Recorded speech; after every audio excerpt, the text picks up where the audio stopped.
खबर शामिल करते हैं सियालकोट से। सियालकोट एमनाबाद रोड नज़द सी गोल्ड सिटी के साथ केएम में नर्सरी बनाई गई है जो 5 एकड़ पर मुश्तमिल है। हमारे यहाँ हर किस्म के पौधे, दरख्त और पनीरी मौजूद है और हर किस्म के फलदार और फूलदार पौधे भी दस्तयाब हैं।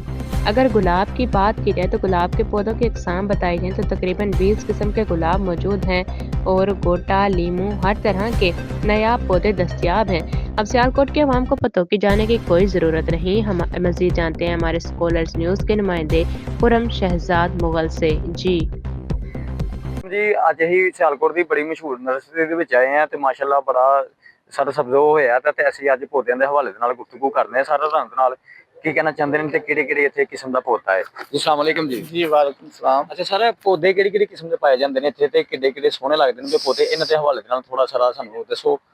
साढ़े कोल ते बहुत ज्यादा मुख्तलिफ अपना क्वालिटियां ने किस्मां ने एरोकेरा वे साढ़े को स्नेक प्लांट भी है। ਇਹ ਕਿਹੜਾ ਪੌਦਾ ਹੈ?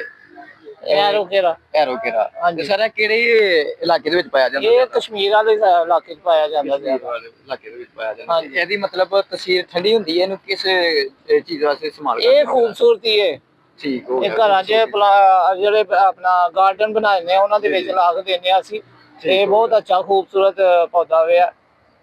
ਅੱਛਾ ਸਰ ਜਿਹੜੀ ਸਾਡੇ ਪੰਜਾਬ ਦੀ ਸ਼ਾਨ ਹੈ ਖੁਸ਼ਬੂਦਾਰ ਪੌਦਾ ਜਿਹੜਾ ਹਰ ਘਰ ਦੇ ਵਿੱਚ ਹਰ ਰੇੜੇ ਤੇ ਹਰ ਜਗ੍ਹਾ ਦੇ ਵਿੱਚ ਇਸਤੇਮਾਲ ਹੁੰਦਾ ਗੁਲਾਬ, ਉਹਦੀਆਂ ਕਿੰਨੀਆਂ ਕਿਸਮਾਂ ਇਸ ਟਾਈਮ ਤੁਹਾਡੇ ਕੋਲ ਮੌਜੂਦ ਨੇ? ਸਾਡੇ ਕੋਲ ਪੰਜਾਬ ਦੀ ਸ਼ਾਨ ਗੁਲਾਬ ਤਕਰੀਬਨ ਹਰ ਕਿਸਮ ਦਾ ਕੋਈ 50 ਦੇ ਰੌਂਡ ਜਿਹੜੀ ਆ ਨਾ ਸਾਡੇ ਕੋਲ ਕਿਸਮਾਂ ਨੇ ਦੀਆਂ ਤੇ ਬਹੁਤ ਅੱਛੇ ਕਲਰ ਵਾਈਜ਼ ਜਿਹੜੇ ਨਾ ਸਾਡੇ ਕੋਲ ਗੁਲਾਬ ਨੇ।